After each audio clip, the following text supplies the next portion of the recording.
Praise the Lord. परमेश्वर आपको बहुत आशीष करे। प्यारे भाइयों और बहनों, परमेश्वर चाहता है कि उसके लोग जिंदगी को बहुत अच्छे से जिए और परमेश्वर की सामर्थ और उसकी जो शक्ति है वो आपके जीवन में काम करे। और यूहन्ना अध्याय 10 उसका वचन 10 यहाँ लिखा है, चोर किसी और काम के लिए नहीं परंतु केवल चोरी करने और घात करने और नष्ट करने को आता है। मैं इसलिए आया हूँ कि वे जीवन पाएं और बहुतायत से पाएं। तो जो शैतान है वो सिर्फ चोरी करने आता है, वो हमें भटकाने आता है, हमें नष्ट करने के लिए और हमारे साथ सारी बुराइयों को लगाने के लिए आता है। लेकिन परमेश्वर का जो जीवन है वो बहुतायत के लिए है। परमेश्वर हमें बहुतायत से उन्नति देना चाहता है और हमें इन सारी परेशानियों से, इन सारे खतरों से, इन तरह की जो बुरी आत्माएं हैं उनसे हमें बचाना चाहता है। और परमेश्वर प्रभु यीशु मसीह इसीलिए आए इस दुनिया में ताकि हमें बहुतायत का जीवन मिल सके और ये ऐसा जीवन मिल सके जिसमें सब कुछ हो। और यही है प्रभु यीशु मसीह का हृदय। और जब शैतान आपके जीवन में परेशानी डालता है, वो आपके जीवन में चुराने आता है आपके जीवन की खुशियों को, आपके जीवन में वो दुष्ट जो है वो आपके जीवन में दुख और तकलीफ देना चाहता है, तब यीशु मसीह की जो अनुग्रह है, उसका जो पावर है वो बहुतायत से आपके जीवन में आता है ताकि आप जीवन को जिए और बहुतायत से जिए और इन सारी परेशानियों, इन सारे खतरों से अपने आप को बचा सके। और यही है प्रभु यीशु मसीह का प्रेम कि वो अपना खुद का जीवन आपके अंदर डालते हैं, आपके शरीर में अपनी आत्मा के द्वारा वो शक्ति देते हैं, वो जीवन देते हैं ताकि आप इन सारी परेशानियों से लड़ सकें, शैतान से लड़ सकें, दुष्ट आत्माओं से लड़ सकें, जीवन की परेशानियों से लड़ सकें, क्योंकि यीशु मसीह आपको बहुतायत से आशीष देना चाहते हैं।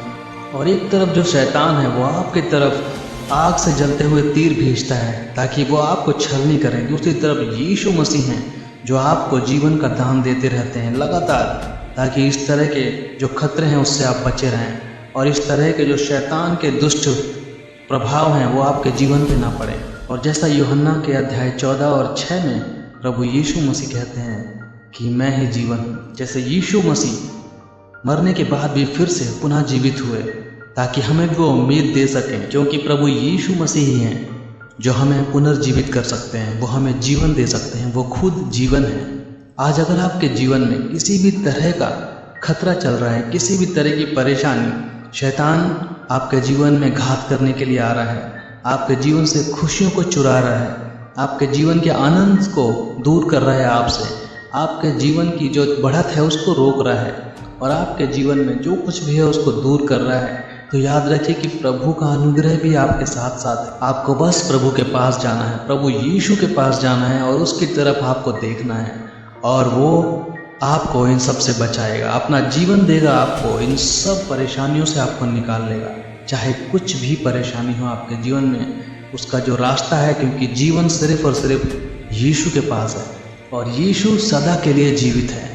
और सवाल आज ये उठता है कि क्या वो आपके अंदर जीवित है या नहीं है? क्या आपने उसे अपने अंदर जीवित रखा है कि नहीं?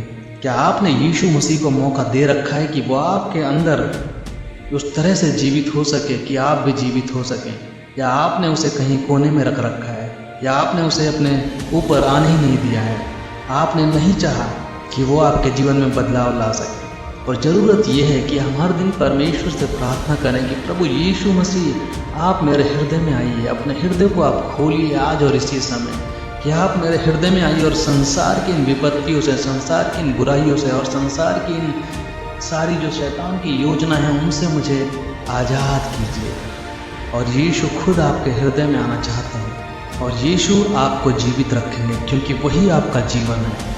यीशु आपकी घट्टी में आपको बढ़ाएंगे, आपकी आर्थिक समस्याओं में आपको मदद करेंगे, आपके पारिवारिक समस्याओं में यीशु आपको मदद करेंगे, जो रिश्ते टूट रहे हैं उसको फिर से जोड़ेंगे, जहाँ भी परेशानी हो रही है उसे फिर से सही करेंगे, जहाँ बिजनेस में लॉस हो रहा है उसे फिर से वो सही करेंगे, आपके अंतर मन की तकलीफ और निराशा को दूर करेंगे अगर आप उसे अपने हृदय में आ जाने देंगे, क्योंकि वो चाहता है कि आपको बहुतायत का जीवन दे सके, वो खुद जीवन है।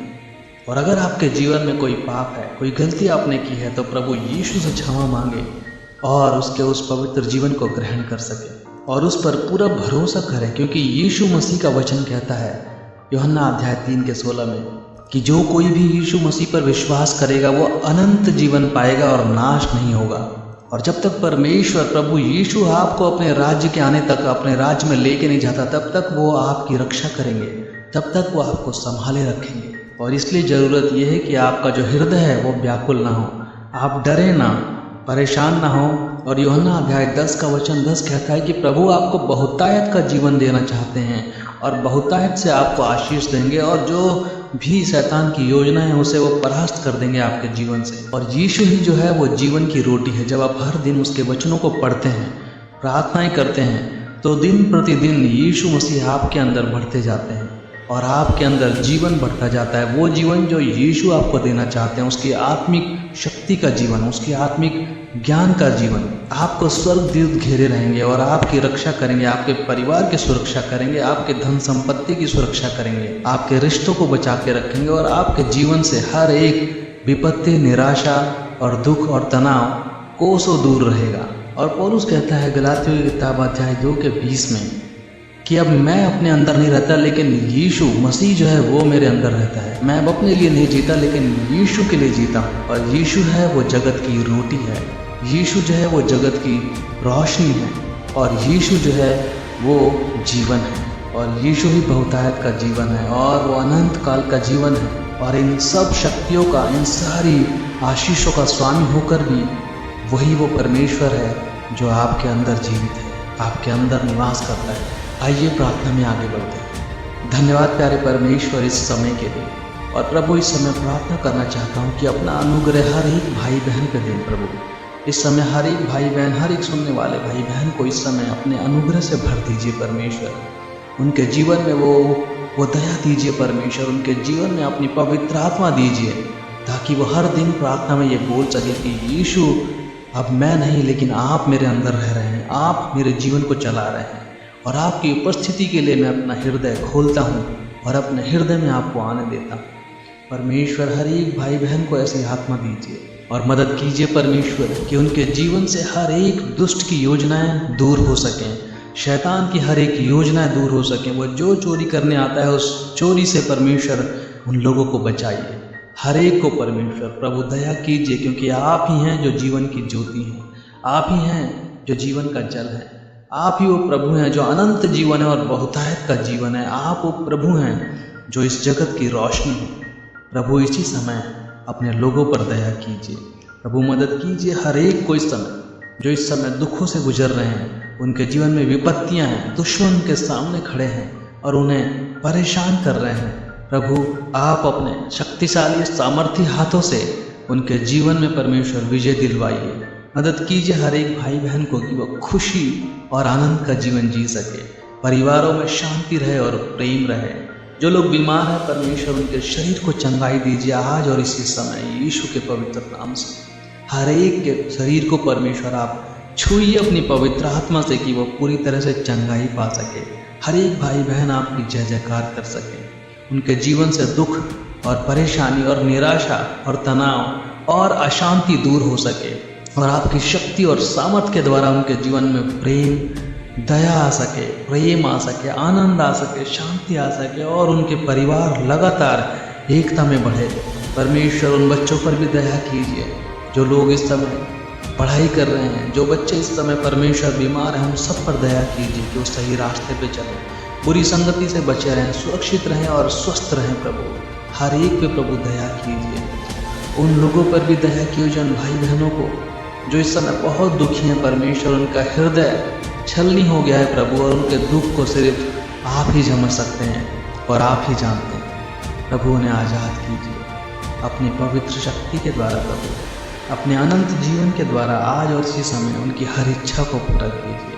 हर एक भाई बहन की मनोकामना को पूरा कीजिए प्रभु, उनकी उस निरंतर सेवा का फल दीजिए उन्हें परमेश्वर, अनंत जीवन का उन्हें परमेश्वर रास्ता दिखाइए और उनके हृदय में आप वास कीजिए। हर एक भाई बहन को परमेश्वर इसी समय दूर कीजिए उनके जीवन से बुराई को, और इसी समय परमेश्वर उन्हें आनंद से भर दीजिए, उनकी अभिलाषा और मनोकामना को पूरा कीजिए। जो लोग कर्जों में हैं इस समय परमेश्वर और पैसों की दिक्कतों से गुजर रहे हैं, उन्हें परमेश्वर आप आज़ाद कीजिए इसी समय उनके लिए नए रास्ते खोलिए परमेश्वर, स्वर्ग के झरोखे खोलिए और उन्हें वो रास्ते दिखाइए परमेश्वर, जो आपके द्वारा आते हैं। आपका जन परमेश्वर लज्जित ना हो लेकिन अनंत जीवन में आगे बढ़ सके। उसके जीवन में परमेश्वर हर्ष और उल्लास रहे। हर एक भाई बहन को परमेश्वर चंगाई दीजिए इस समय। उनके शरीर को और उनके मन को चंगाई दीजिए। उनको पूरी तरह से परमेश्वर विजयी बनाइए और बहुतायत का जीवन दीजिए। हर एक के मन में जो प्रार्थनाएं हैं इस समय आप उन्हें सुनिए, परमेश्वर उसे पूरा कीजिए। प्रभु मैं बहुत धन्यवाद करता हूँ पवित्र आत्मा का और आपका परमेश्वर आपके प्रेम का। धन्यवाद करता हूँ प्रभु यीशु मसीह का और धन्यवाद करता हूँ कि आपने हर समय परमेश्वर प्रार्थनाओं को सुना है, अपने लोगों की सुधि ली है। धन्यवाद करता हूँ परमेश्वर कि हर एक विश्वासी को आज आपने सुना है और उसकी प्रार्थना का आपने उत्तर दिया है। हर एक विश्वासी के हृदय में आज आप काम कर रहे हैं और आने वाले दिनों में वो चमत्कार देखने वाले हैं। धन्यवाद परमेश्वर इस पवित्र समय के लिए। ये सारी प्रार्थना प्रभु यीशु मसीह के पवित्र नाम से करता हूँ, आमीन।